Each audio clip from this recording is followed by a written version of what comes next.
जय जगन्नाथ। आज गोटे भक्ति कविता कवितार शीर्षक अनुभूति अनुभव कालियार।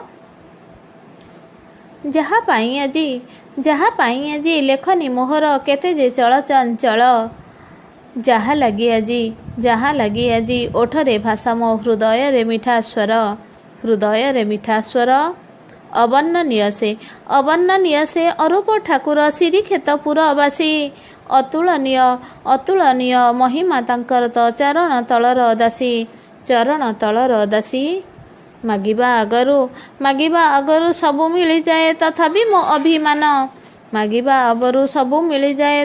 मो अभिमान मोर हृदयर रत्न सिंहासने केवल तांकरी स्थान। पिलाटी दिनरू जगन्नाथ बोली शुणिथिली बोउठारू संज आळतीरे बोउंको सांगरे प्रार्थना तो नीति करू। यौवन सहित बदली गला जे भक्ति भावटा मोर। कालिया कानकू मिनती करे मो तुम परी गोटे बर। तुमरी भितरे देखिपारे मुही से सुंदर चांद मुह। तुमरी पाखकू नहीं जाओ मते चिठी रे दियो स्थान। पिलाटी दिनर स्मृति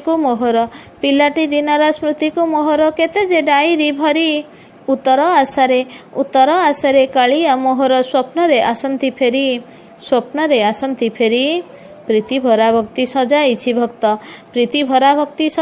भक्त आज एई नीलाचले।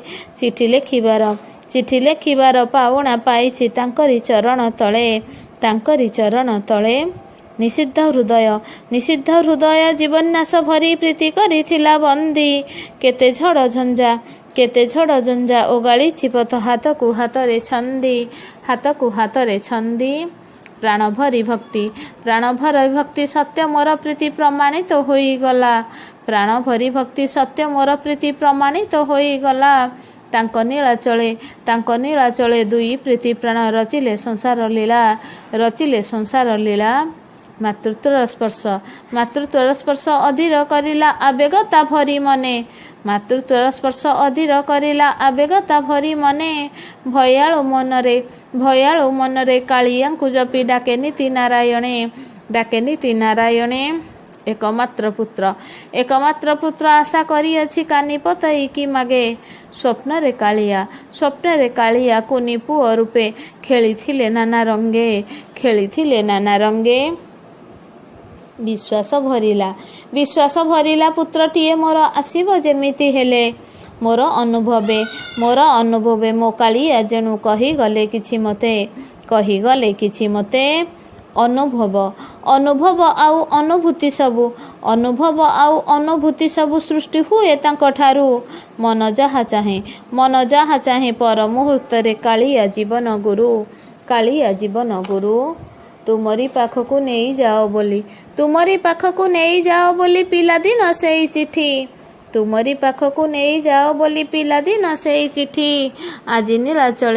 আজি नीलाचले बास देइछंती सिए मोर श्रेष्ठ स्मृति।